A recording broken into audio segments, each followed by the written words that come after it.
Gonna be trying out a new suppressor I just got. It's the Rebel SOS 22. The company's now out of business, so hopefully this doesn't go badly like I've seen a couple other videos about. Gonna be trying it on Taurus TX-22 with a Lakeline LLC slide and a Crimson Trace red dot.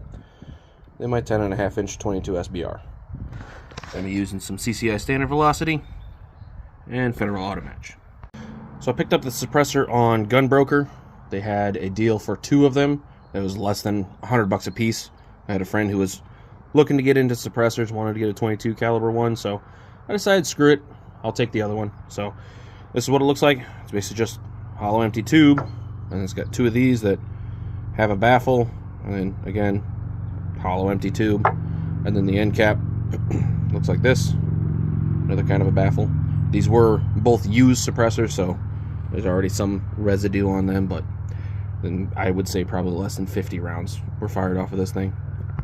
The SOS stands for screw on stack, so got the bottom piece here that has the barrel threads there, and the next piece just goes on top, and then they screw together.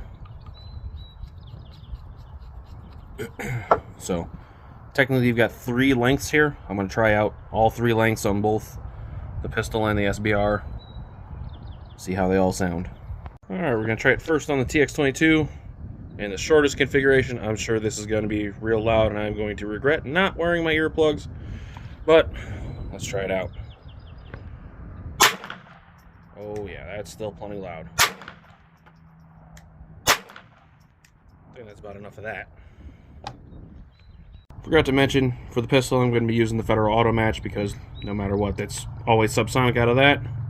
For the rifle, using CCI standard velocity. See about smallest configuration on a 10.5-inch SBR. Still loud, but quieter than having nothing on the end of it.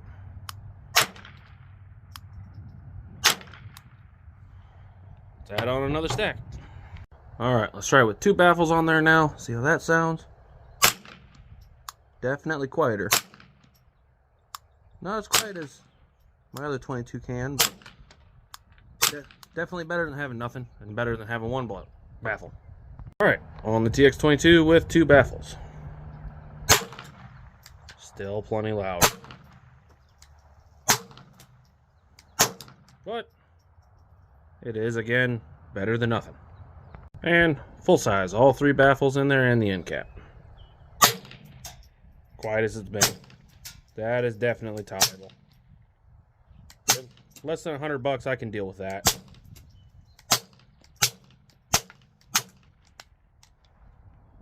I can deal with that. Alright, full size on the 10.5-inch with CCI standard velocity. Thought I had more in my box that I brought. Apparently I don't. I got another suppressor I'm wanting to make some videos with, so I'm only going to shoot 3 times. That's just as quiet as my Form 1 can I've got.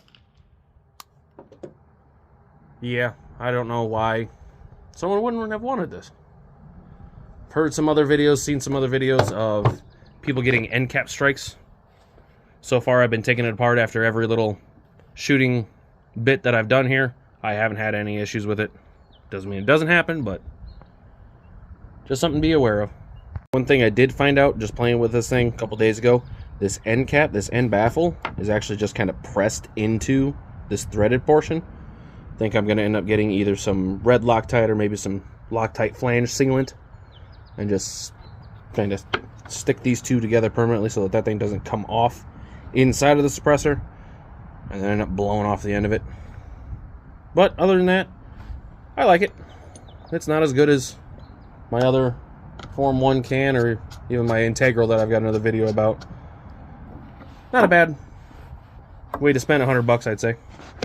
So if you're able to find one, I'd say go ahead and go for it. It's going to be about the cheapest suppressor you're going to find.